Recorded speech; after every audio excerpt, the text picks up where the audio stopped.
So let me check the stream. All right. Hey, ladies and gentlemen, and welcome to this first of probably many safety briefings for Black Dagger 2. Leading up to Black Dagger, we wanted to, because of some of the issues we saw being called out from an event that took place last week, and then I watched a video AAR from a player that was out there as well. We want to let you know that safety is paramount for this event, and for all events that we put on, especially out at the Black Dagger field, or I'm sorry, at the Black Ops Airsoft field in Fayetteville. We want to make sure you guys are safe. We're all about max amount of fun, max amount of trigger time, continuous play, mission-driven, gameplay. But we need to make sure you guys are safe. That's job one for us.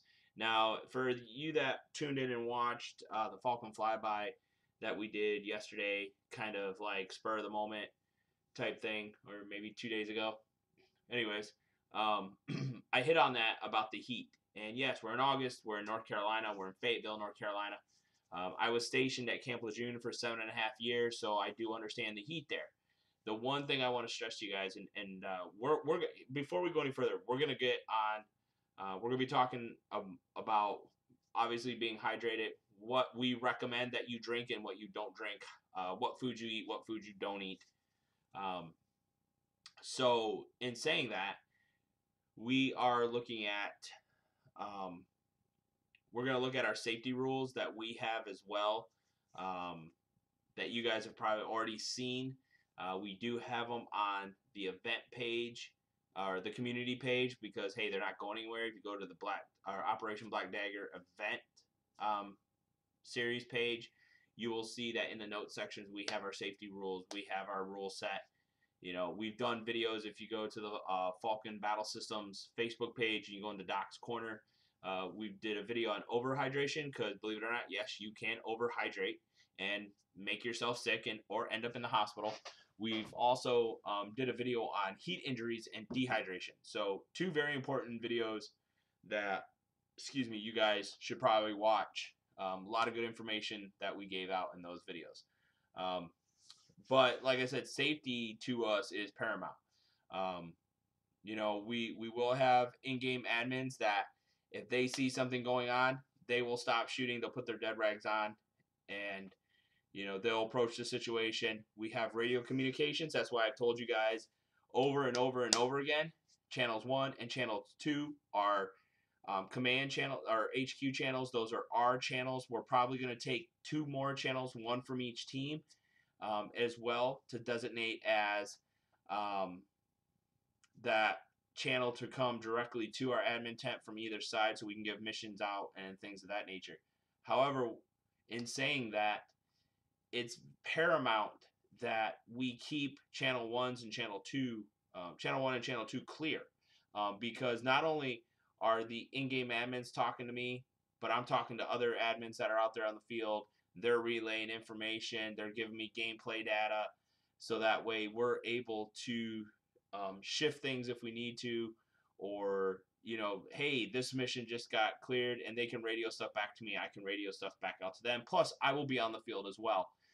All the admin refs that are not in-game players as well will be wearing a bright colored vest, whether it's one of the neon green ones or orange or a red shirt. So that way we can easily be seen. I'm looking at getting a couple red backpacks that we will have water in it. We'll have first aid gear in it, that kind of stuff. So if something does happen, those guys on the field, they'll be in the vehicles. So we'll have that kind of stuff in the vehicles as well. There are 3 vehicles that are used for play, but if an emergency does happen, it allows us to transport that individual off the field and get them closer to EMS, so the EMS doesn't have to try to, come onto the field and whatnot. So if you go, let me pull up the page here. If you go to the Black Dagger community page, it's Operation Black Dagger Event Series. Okay, this is our page for everything that we do that pertains to the operation, to the Black Dagger event series. Okay, so any real permanent information you will find here. We give updates, everything here. So if you come to this page and you come to the bottom here, you see in the notes sections, a lot of groups have these because it allows us to upload a document. It allows us to get information out to you guys. So what we did here is, if you go into our notes section, and the reason why we're going here as well is we had a question from a player on the event page that said, hey, what are the medic rules? So we'll hit that up as well too. But as you see here, we have our safety rules, our event rules, uniforms, and gear list. But we're going to focus on, let's go to our safety rules right here for Operation Black Dagger. You know, and I'm just gonna go through these. And again, this is food for thought for you guys. You can go here, you can print this document off. Please do. I highly recommend that you do this, because then you can refer back to it. And you can just kind of, if you're before you even ask a question, you can be like, well, hey, hang on, wait a minute, let me. Yep, here it is. Okay, so and then if you have questions, please feel free to ask. But right away, water, drink it. Start drinking it now. Hydration starts well before an op, days before an op. Do not be a heat casualty. So if we go back a little ways, I did a video on overhydration because I saw from another airsoft company, I think, they were having an event and they were talking about, oh, start with 1 bottle of water, then drink 2 the next day, 3 the next day, all the way until you get up to here. Well, that's not needed, okay? A gallon of water a day. That's what you should be drinking. A gallon of water a day, spread it out over a day. It's not that much. If you're working out and you're ingesting a lot of protein, adjust your water accordingly. You should probably be drinking close to 2 gallons of water, because when you ingest all that protein, you need more water or you end up getting constipated, and that's not good either. So you should be drinking a gallon of water a day. Once you get out to the event, please make sure you have water with you. The other thing that I want to talk about is what not to drink. Stay away from energy drinks. Stay away from soda. Gatorade and Powerade are your 2 best friends. Don't go after Monster just came out with a new sports style drink.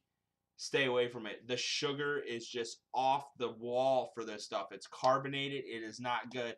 I actually bought the 3 different flavors, and even though I liked the way one of them tasted, when you compare them side by side next to like Gatorade or Powerade, they are nowhere near what they should be for a sports drink.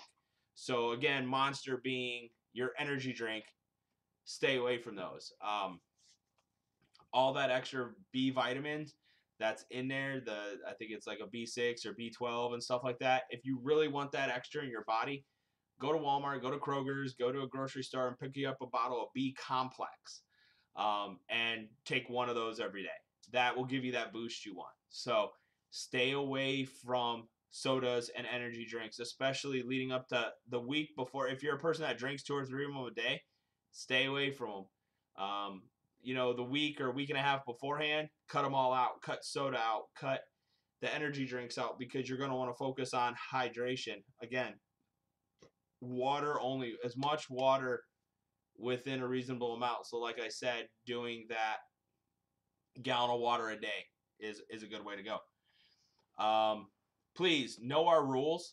Don't know these rules. If you have any questions, please ask. We have David Manning from Black Ops Airsoft. He is the airsoft side manager at that field. He can answer any questions. If I can't answer it, I will tag him in a post and say, Dave, can you answer this question for this gentleman? And he'll answer it for you. So please know our rules and know their rules as best you possibly can, because guess what? If you know the rules, it's going to make playing that much easier. Right here, if you don't know, you'll probably do something against them, and then you only have yourself to blame, and you'll get penalized. So goggles.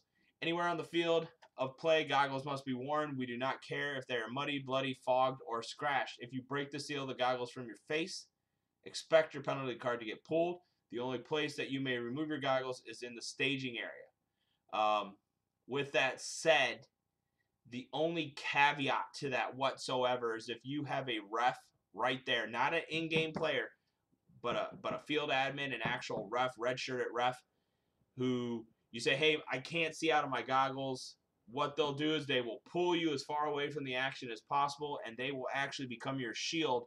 You will turn your back as well to the action, keep your head down, do what you need to do, get them on, and once you're ready to go, you let them know, and then they will allow you back into play.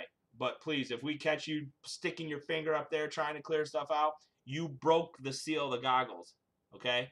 Please don't let us see this if you're going to try to do it, because if we catch you, we're pulling a safety card. It is a huge safety no-no. You only have 2 eyes. They don't grow back, all right? Mesh goggles are not allowed. The insurance that this field has does not allow mesh goggles. And when I say mesh goggles, I'm talking wired mesh. I'm also talking stamped steel. I have a pair of stamped steel that I used to wear in Washington when I played out there. However, the insurance on this field does not allow that. So if you have one of those big masks that have that in there, what I recommend is you get a pair of goggles that can go over top of it and you can wear them. You'll have the full seal. You'll be protecting. You'll actually have 2 lines of protection. Please don't let us catch you with mesh iPro or stamped steel iPro. If we see that, we'll pull your safety card. We'll pull you off the field until you get the proper iPro on. I'm sure our on-site vendor, Grey Wolf Tactical Combat, will have goggles on site. So check with them as well. Let's go down right here. Give you guys a better view. Staging area. The only safe guns are ones that are in a holster or have the magazine out. Barrel blocking device on the barrel. This includes launchers, shotguns, pistols, rifles, any other weapon. It's unloaded or there is no battery in it are not exceptions. So please pull the mags out. Now this field for airsoft, I don't really understand if it's a huge thing with them. To me it is. So please go to Walmart, go to your local paintball shop, your local airsoft shop, purchase a barrel condom if you need one. I will talk to Grey Wolf Tactical and make sure they order 30, 40 of them, and I'm sure they have them for sale at Black Ops as well. It's just another layer of safety. It's going to protect you and everybody around you. If you come into the staging area, your mag should be out of the gun. Same thing with pistols. There's no reason for you to be walking around with a loaded mag in a pistol. Okay, there's none. You should have a pouch for it. You put it in, you're good to go. Same thing with grenade launchers. Don't load your 203 launchers until you're out on the field, because those accidentally can get popped in the staging area. So please keep them open.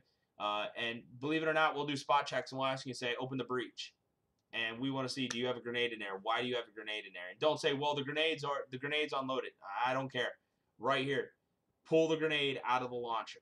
It's very simple. It's in the rules. Can't go wrong. There are elevated positions. You cannot shoot at a downward angle greater than 45 degrees. Straight down is 180 degrees. It's up and down. Okay, it's a straight line. Don't let us catch you doing that. It's endangerment to the player below, and it's just shitty sportsmanship, to be honest with you. So please don't let us catch you doing that. If we catch you doing that, we will pull your safety card. So plan on that as well. No physical contact. At no point shall any player touch another player or that's player equipment without the player's consent. If you need to search a role player, get within an arm's reach of them and say, I'm searching you. Players or role players being searched must tell you any and all weapons on their person. You may then simulate taking their weapons, but you don't actually take them from them. Just like it says, do not actually take their weapon. Players who have had their weapons taken away will retain the physical weapon, but may not use it until they have broken all contact, including line of sight with the team that searches them. Another way that I can tell you this especially is another thing that works is just pop your mag out. Because we've seen some shitty things where people will turn around and as they're walking, because you haven't broke line of sight, okay, so you haven't broke contact, and what they'll do is the person that search will turn their back and they'll just light them up in their backs. So again, kind of shitty things, so something to think about. Movement and shooting around the vehicles. This is very important because now we have vehicles. We have 3 vehicles. 2 are the fields. 1 we have another vehicle coming in to be used that has been vetted. We know the driver, the owner of the vehicle. So this is plain and simple. It can't get any simpler than what we have right here. Vehicles have the right of way. Do not stand, walk, run, or move within 30 feet of any moving vehicle. Do not stand, walk, run, or make into the path of a vehicle. The only exception to this is if you are in a building or bunker that is at least 3 feet high and you have a wall or the bunker itself between you and the vehicle. So if you're, perfect example for this is if you're in a Connex box and the vehicle stops right by that Connex box, you're fine. You're in a Connex box, okay? So you'll be fine. Road obstructions may not be used. The drivers have enough to worry about watching for those who could not follow the above rule. Do not place anything in their path or on the roads. Yes, I know, Milsim, we should simulate roadblocks. Well, let me tell you something. Not going to happen because, again, it's an endangerment to players. Under no circumstances may any player fire on the APC with BBs. Players in the turret cannot be killed by BB hits, and you only wind up bouncing BBs off the inside of the turret, causing them to be hit dozens of times before they can even react. Players caught shooting at the APC will have a card pulled. We are getting ready to get the CO packet sent out, so we're finalizing the rules on how to disable a vehicle and destroy a vehicle and then recover a vehicle. BBs cannot take out a tank or any of our armored trucks, okay? Only 203 or simulated RPGs can take out one of those vehicles. So please don't let me catch you firing on one of those vehicles with your AEG or whatever, with your rifle or a saw and thinking, oh, I'm shooting them, they should stop. No, it's right here in the rules. BBs cannot disable one of these vehicles, so do not shoot at it. Think about how to use, you know, some of your stuff.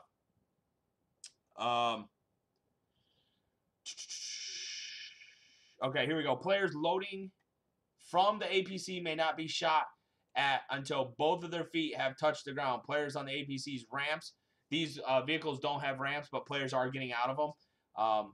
They are not live targets. This is to prevent them from falling off of the ramp or out of the vehicle and to keep people from shooting into the APC. Again, the driver and the A driver and the gunner on these trucks, you know, sure, it might happen accidentally once or twice, but if it happens anymore, then it's stupid. Do not shoot at these vehicles, okay? I know you want to get those targets coming off a truck, and you're like, well, it's Milsim. That's true. But again, safety of the player is paramount. I don't need anybody breaking a leg or twisting an ankle. I don't need any of that. Field boundaries, maps. We just got the new field boundaries drawn up with our new play area involved. So now you have a map you can look at. David Manning posted it today. And we'll be taking it because each CO will get a finalized map of where their HQ is and where their stuff is on the field. But other than that, you now have a map. So we're gonna take that map, that image tonight, overlay grid coordinates on it, and then put it back up so that way you guys have grids to work with. But again, maps were sent out to the team leaders. Maps are also posted on the community page, planning page, and event posting. If you did not see one, did not get one, or do not know where you can or cannot play this point, you fucked up.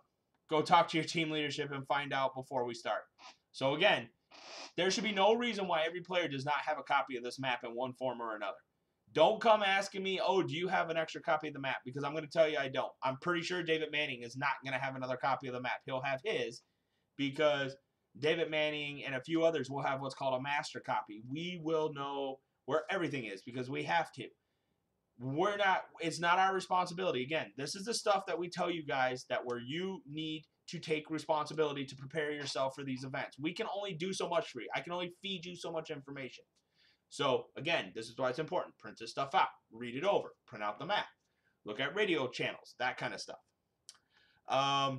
If you leave the playable area of the game accidentally, put your kill rag on and go respawn. If you leave it intentionally, like a sniper thinks, oh, I'll be super sneaky, I'll go outside the boundary line and just come in over here so they don't see me move. Well, right here, get your penalty card out and hand it to the nearest OC, put your kill rag on and go respawn. If we see you do it, same thing. We're going to say, come back in, give me one of your penalty cards. There is no excuse. You have that map. Those boundaries are very clear in the field when you're on it. And a lot of these guys that are coming out to play on this field know these boundaries on both sides, know these field boundaries very well. So we do have some fields that are, they have, best way to put it is they have access points, doors and stuff.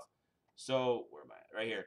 Doors, hatches, and access points may not be blocked or locked. Okay, so don't put something in front of it. Don't try to lock it up. Same thing with the bus that's out there. Players may not physically block or lock any door, hatch, entry, exit, or pass through of any building structure or reinforced bunker, either in person or by using objects. This is how doors on the bus keep getting broken. Don't do it. If we catch a player doing this, we will pull their penalty card. If we cannot prove who did it, we will assess a team point penalty of 500 points. This is pretty standard, and I do apologize. I want you guys to be able to see all of this. So what I'm going to do is I'm going to shrink this screen, and I'm going to give you guys a little bit more to see here. There we go, because I want you guys to, hopefully you guys can see this. So, and now I'm just a little person in the corner. So again, right here, do not argue with FBS or BO's staff. If you do, you will not win. You will only get cards pulled and or be sent home. Look, we have enough to worry about keeping people safe. If we tell you, hey, don't do this, or hey, give me your card because you just broke a rule, just do it. Don't argue with us, okay? Because off the field you go. We are the ones that know the rules. We've designed the rules. We know field boundaries. Just go with us on this, okay? And in some cases, if it's a big issue, we will let gameplay continue, and we will talk with others before we make any decision with other field admin that might have seen it. So, at every game, be it Milsim or walk-on, refs are faced with decisions they must make on the fly. Not all of them are the best. While we will try to make the best calls we can, we will not tolerate players arguing with us over them. I don't care how big you think you are or how tough you think you are. Getting into an argument with one of the staff and card will be pulled, or if you start cussing at them and getting out of hand, you'll just be asked to leave. Plain and simple. And no, you will not get a refund. Because it's because of your stupidity. We're telling you right here, don't argue with us. So, do not ask staff for game mechanic information, location of items, places, people, respawn points, or who controls the APC, etc. Staff will not share this information. This is why it's important for the teams to communicate. For the CO to pass information down to his platoon leader passes it down to the squad leaders, and so on. That's how it works. Okay? There are staff hidden amongst you. Docs Production and Black Ops Airsoft have selected some players we know extremely well and oh, gotta fix that. And trust to be staff. Assume they are next to you all the time. They may fact be. So, and trust me, guys are driving around in vehicles. They're also eyes and ears for the admin staff. So, radios, players who open mic, hot mic, box, or otherwise detract from the radio use for others will lose the use of their radios. Or if we can't find out who's doing it, we have this neat little power as the event admin is to invoke a radio jammer on your team where no radio communications whatsoever can be used for whatever time we decide. So it's a huge penalty. If we hear it going on, we'll be like, hey, who's hot micing, and that's how it should be because admin staff are listening to your comms. But then we'll come back, and if it keeps going and keeps going and keeps going, we'll give one final last say, hey, if you don't stop hot micing whoever you are on this channel, you're going to get your comm block for the next 30 minutes. And then there's no communication. And I will tell you this right now, especially in your very first mission that you have to accomplish before you do anything else on the field. If that's happening, that is huge to you guys because that's the only way you can talk to us is through comms. And if we comm block you for 30 minutes because somebody hot micing, that's 30 more minutes on top of however long it took you to set up your HQ that now you have to wait. So think about that. No player may operate on the staff channel. Players may only go on to channel 1 for real-world emergencies. Please stay off of channel 1. The reason for that is again, if something truly happens, we need to be got a hold of ASAP. So, boom, something happens, you get on channel 1, you call right to us, and we will then go from there. So, these are our safety rules. So again, let me see if we got people joining. It looks like we have one CO who has joined us. So I'm telling you guys, well, actually, I'm sorry. It looks like we have 5 people watching. So out of all the people that are supposedly interested in coming to this event, I have the CO of one side on and 5 others. So awesome. So let's go here right away. Let's go into the event rules. So we did some changing. I'm not going to lie. We made things easier to understand for you guys because, again, simplicity is best as long as the rules are enforced. We don't believe in complicated game mechanics. We don't believe in complicated medic rules. Um, if you complicate it too much, then that's when cheating happens. That's when people start not understanding the rules. So again, please print this out. It looks like it's been read 54 times. It's been updated quite a bit. So let's go ahead and let's go through this. So we're going to hit uniforms right now. Remain in the proper uniform for your side. Uniforms must match the base color of your side, so tan and green. When you buy your ticket, you'll see it right there as well. If you go get on your planning page, you'll see that as well. It tells you what camouflages are allowed. Headgear will be side color specific. Camouflage or solid color is authorized. No black headgear, so no black helmets, no black hats. Gear color does not matter. We do not allow black uniforms, so please don't show up with a black uniform and say, well, this is all I have. Well, I'm sorry, you're not going to play. The best you're going to do is end up being a role player. We're not going to let you on the field to actually play the game. Force commanders will direct troops, so your COs, your commanders that we have, and they'll pass down to platoons and squads and so on. Points will be totaled over the course of the event. And with this being an ongoing event that each year there's another part to this, is we will keep total track of how much each team has, and that will be your starting fundage for Black Dagger 3. So again, something to think about.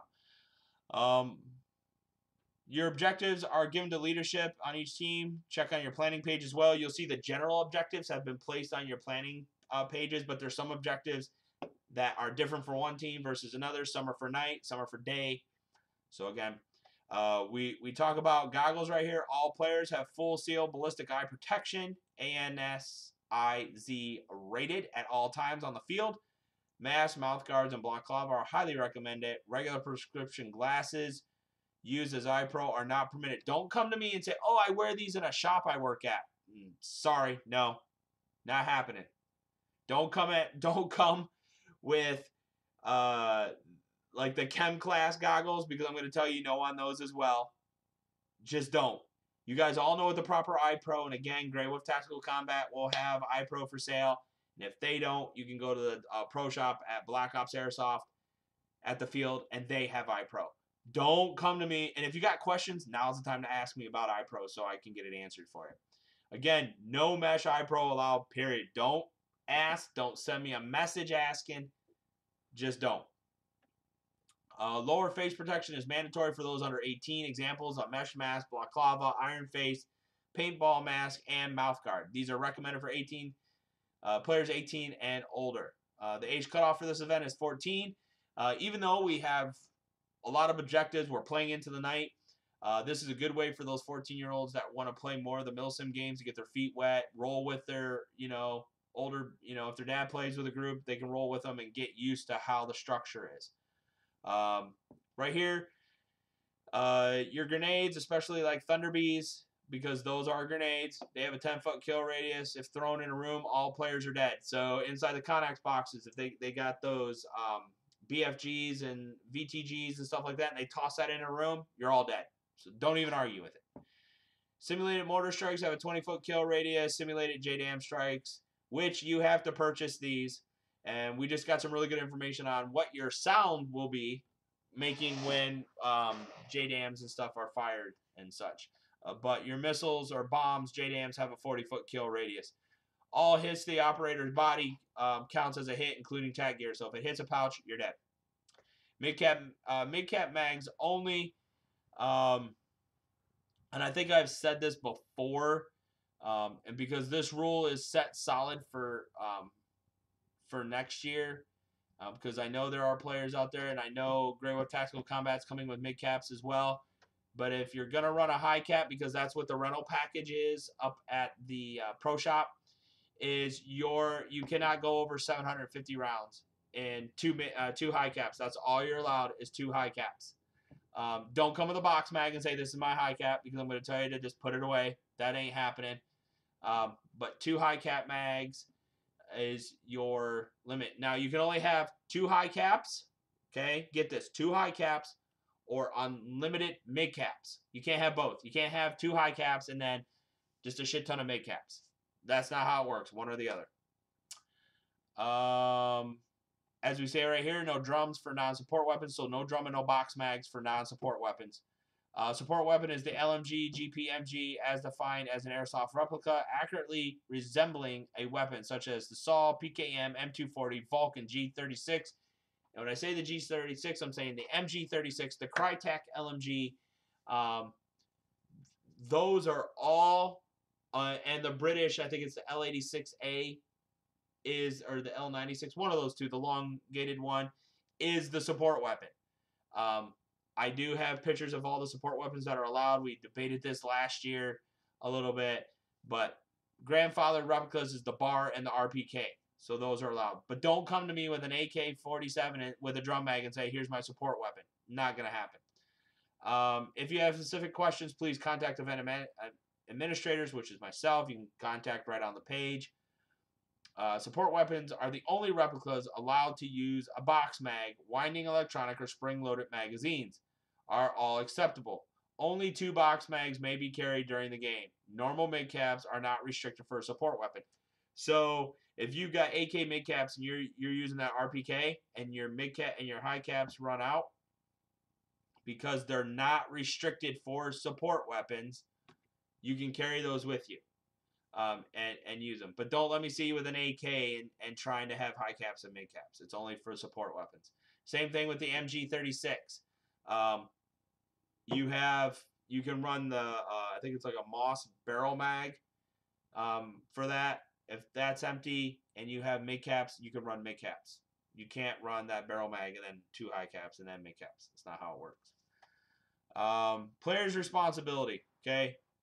It is the player's responsibility to learn and know the game information. Game information shall include knowledge that should be gained before the event, rules, gameplay, etc. That's what we're doing right now. That's what these documents are right now. This is giving you gameplay knowledge. Knowledge that should be gained before the event, rules, gameplay, etc., as well as game information that develops while the game is in progress. Current respawn location, status of game missions, APC uses, etc.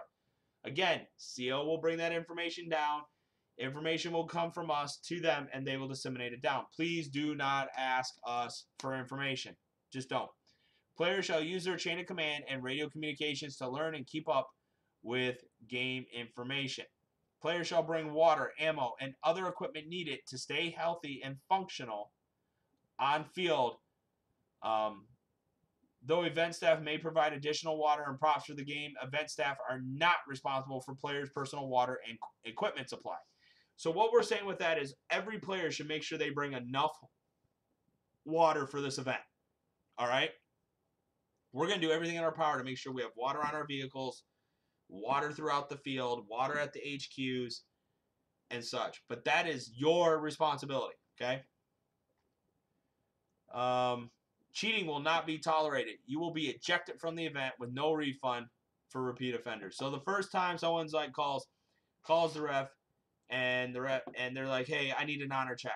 Well, what's going on? Okay, over here I've been shooting at this guy. I swear I'm watching BBs bounce off him. Okay. We'll just walk on over there and we'll watch the transpiring firefight take place. And if we see BBs hitting him and he doesn't call us hit, we'll go ahead and we'll say, hey man, we're watching you get hit. This is the last time we're gonna tell you. We understand sometimes you don't hear it, sometimes you don't feel it because of the gear we wear. But most times, I can be in a firefight, people yelling, and I can still at least feel it or hear it hit me. So think about that. Penalties will be assessed for either side. So if we see it happening and several players on one side are doing it, we could actually just start deducting 10 points each time it happens. I mean, come on, guys. You're going to respawn. Dead men don't talk to live operators or talk on the radio to say I'm dead. No communication. You are not a forward observer at all. Okay? I want to make that clear. You are not a forward observer. You've been hit. You've been wounded. Your only concern is getting a medic to heal you. or somebody out there to heal you. No shooting at anyone within the minimum safe distance. The MDS for your weapon. We'll go over that here in a minute. If any operator have any disputes, they will resolve them in a respectful manner. Do not yell out for other players to call their hits. The correct response is check or ref check. To call someone out results in point deduction for your side. And yes, we will do that. Indoor, outdoor, all weapons must be on semi-auto. All weapons allowed to shoot full auto are SAL support weapons. That's it. Do not let us catch you full autoing anybody. Yes, I know some of you guys have speed triggers in your guns and so on and so forth, and you can whip off 46 rounds a second on full auto with your AEG. No, semi-auto only as fast as that finger can pull the trigger. Radio communications right here. Event staff will operate on channel 1. Staff will also have channel 2 for other needed comms as a backup to channel 1. Comm channels for teams will be posted. They've already been posted on your team planning page. So please don't ask me what your comm channel is. Go to your planning page. If you've paid and you haven't been on your, and if you're not on the planning page, usually what happens is you got to friend me because they're secret pages, and I'll add you and then unfriend you so you're on the page. The channels listed on the team page are the only channels that are protected by the rules. If we find any players surfing the Op4's comm channels, they will be penalized. Using any sub-channel or channels not listed is at your own risk and not protected by the rules. Event staff reserve the right to restrict additional channels for staff use by staff, and I've already told you guys, we're probably going to pull 2 more channels, 1 from each side, so that way there are direct link to HQ, to the both sides COs, so they can talk directly to us. And we will have a comm chart that it'll come out and it'll just say, you know, here's our channels, so you guys know channel 1 and channel 2 are us. We're using standard FRS, GRS comm channels, so if you're programming your Balfang, that's what we're using. We're not using anything super duper secret squirrel. We're using standard FRSS GRS channels. So, event staff reserve the right to restrict additional channels. Players need to check in with their team leadership to find out what your comm matrix is and will adhere to the channels assigned therein. Your CO has your comm channels. Pretty simple hit details right here. When hit, sound off vocally. You will place your rag on your head. Hits to any part of your body count as a kill. This includes gear. Rounds that snap vegetation and continue to hit you count as a kill. Hits to the gun do not count as a kill. Okay. If a player takes a hit anywhere on their body, gear, clothing, etc., they are considered hit. This includes weapons that are slung or pistols in a holster. Ricochets do not count as a hit. Now here's our medic rules. These are very simple. So if we just kind of go through of everything for you here. If struck by a BB, a player is wounded and must lay down with their kill rag on their head or red glow stick light in the night games for 5 minutes. In that 5 minutes, the wounded player may call out for a medic, which is anyone. Anybody can heal you. Okay, that's the beauty of this. Now, within your squad, if you want to assign someone that's going to be a medic, that's perfectly fine. Okay.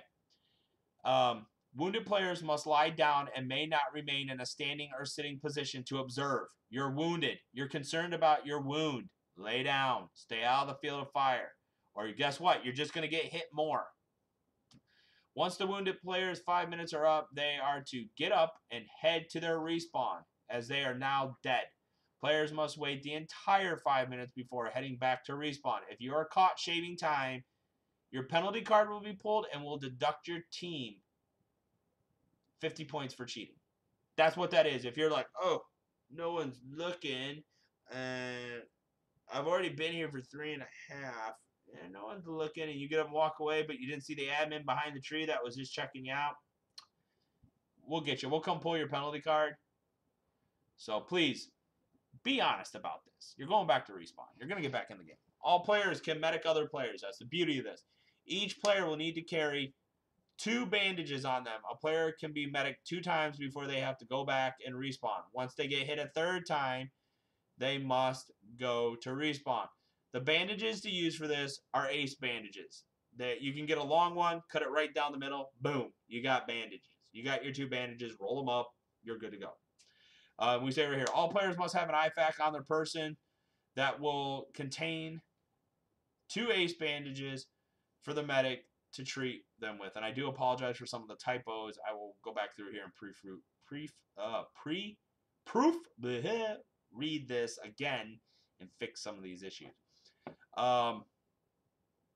Red kill rags are required for all players. Anyone choosing to play in the night portion of the event, which is everybody because the night game is part of the game, or the night portion is part of the Milsim event. I mean, that's the whole point, being continuous 14 hours in the field.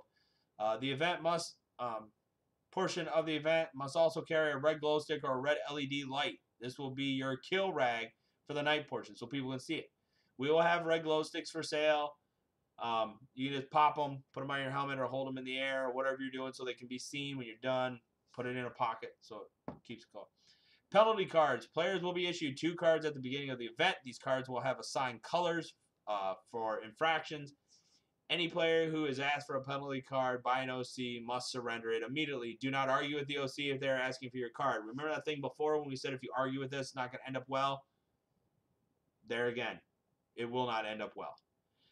It is the responsibility of each player to safeguard their cards. If a player cannot find their cards when asked by an OC, the OC shall have no choice but to believe the player's cards have already been taken by other OC and the player may be objected. Now, with that being said, if you truly honestly lost your cards, we will get on the radio and say, hey, I have this player here. Name is this. Did anybody take their card, yes or no? No? Then what we will do is we will issue you 1 penalty card to allow you to stay in the game. But don't try to think of counterfeiting. Any player found to have counterfeit cards will be ejected. And I'll tell you right now, they're up. I have them up here somewhere. But anyways, they'll be marked, so we'll know how they are. And then again, you'll have your name on them. So if you try to counterfeit your cards, you won't know what your cards have on them until the day you check in for the event. Right here, FPS limits. Everybody seems to be asking this question, but nobody goes here, and I think we posted it even on the event page. FPS limits.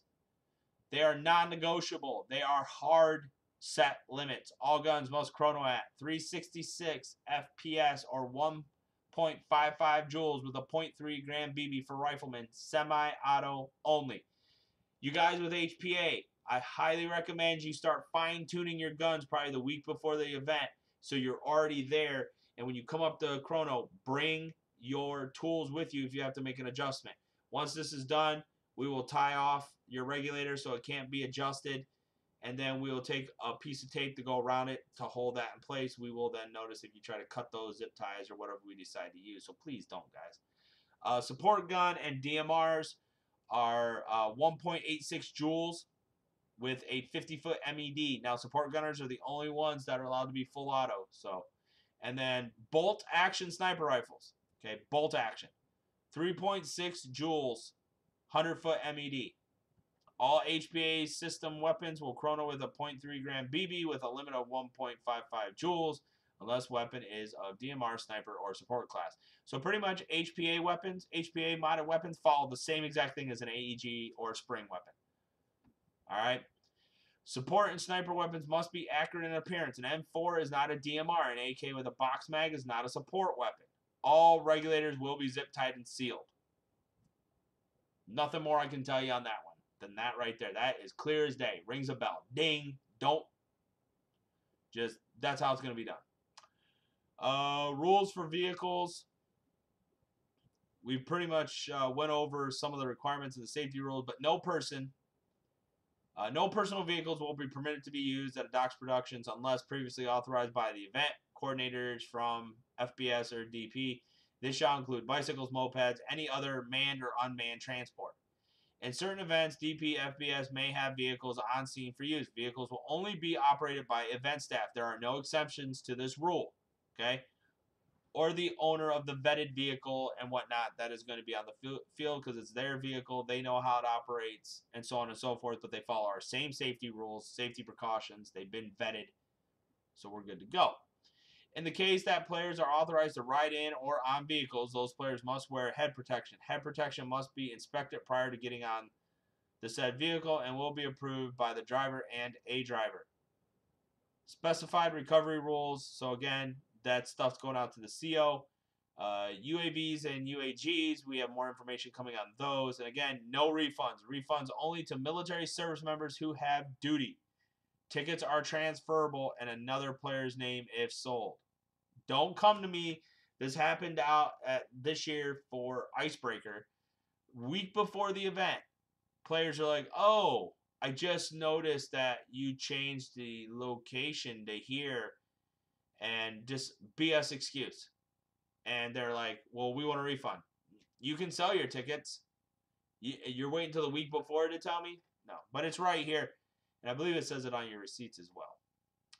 So again, in the notes section is where you can find the two most important documents you should probably look at right here.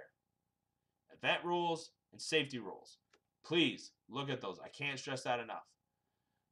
Anyone know where I can get SR25 mid-caps from? Andrew, check with Grey Wolf Tactical. Get a hold of them. They're on Facebook. You can send them a message or an email. They may be able to order them in for you. And I believe they have a 10% discount that they are using as well. So again, save a little bit of money and you can get your mid-caps, but definitely check with them, Andrew. So let's go back. Let's go right into the home page here.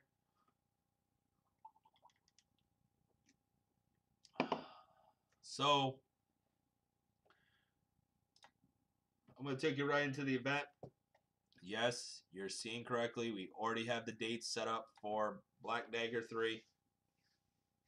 We will make sure we give you guys plenty of time to get this event on your calendar. Plenty of time, okay? So let's go ahead and want to go over a couple things real quick. So again, we just got the player map out. Excuse me. I'm going to be saving this and printing it out. So that way I can overlay the grid area for this map. So that way you guys know where everything, at least you have your grid squares. And for some of this, I know you can't see me pointing at this, but for this right here, I will line that out with like black markers so you know that's out of bounds. And this is the camping area over here, and I'll line that out, or I'll line that out as well. So again, David Manning is the airsoft manager. So good putting this out there. And here's our extra playing area that we didn't have during the last two events that were out at the field. So that's pretty cool.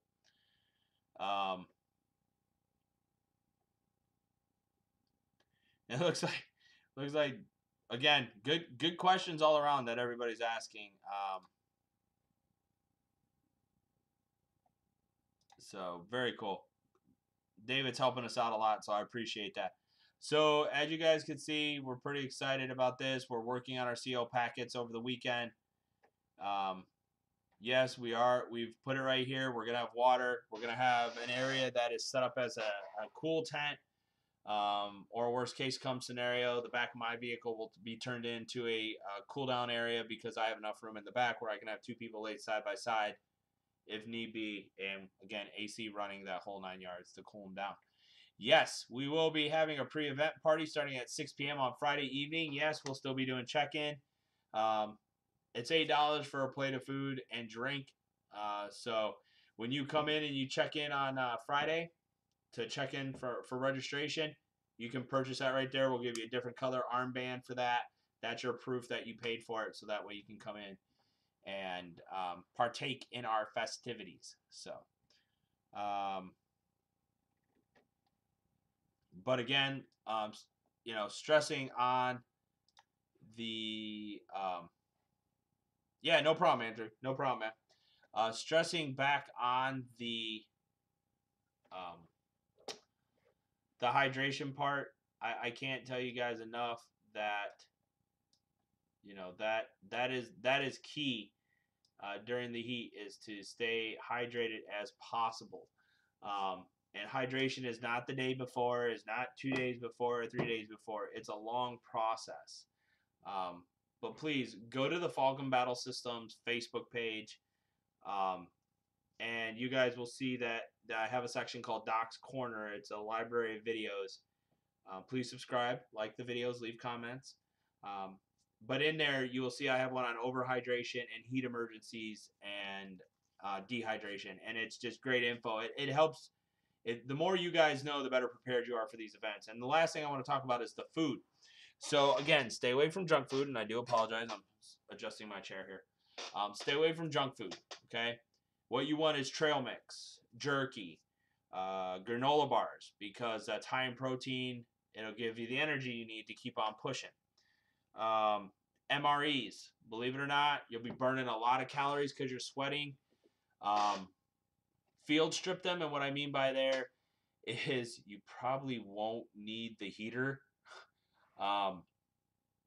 but field strip them down so where you're not taking really anything extra with you, because when you're in the field on Saturday, you're in the field from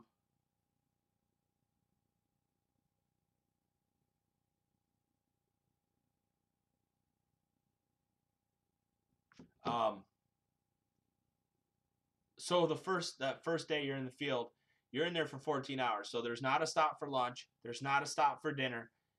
It's literally you need to be able to have stuff that you can eat on the go. Please, one of the best things to have is trail mix with like M&Ms in them. And the reason for that is that chocolate's got the sugar in it. And peanut M&Ms are actually better because the peanuts have your protein. So trail mix is good, especially the stuff that's dehydrated fruit. That's really good. And having that stuff in like Ziploc bags or something in your cargo pocket, or maybe in a pouch on your backpack, or something that you have laid back at camp, that, or back at the HQ, that stuff is what you need to probably carry on you, because that will keep you going through the day. Again, like I said, you're playing from 10 in the morning till midnight. That's the stretch of the game. So please be aware of that. Please be aware of that. Long day Friday, or long day Saturday. Sunday's 9 hours in the field. We're back out in the field at 9. You're done at 4. We have our raffle. Everybody cleans up, and then boom, drive home. So that's what's going on there. Other than that, please keep sending questions to us. Please keep, talking to us. Let us know any issues or questions you have so we can answer them. We're going to be doing more of these. And I really tell you guys, please tell everybody to get on these, because it is important that you guys are following along, or at least after we post this stuff up. Holy moly.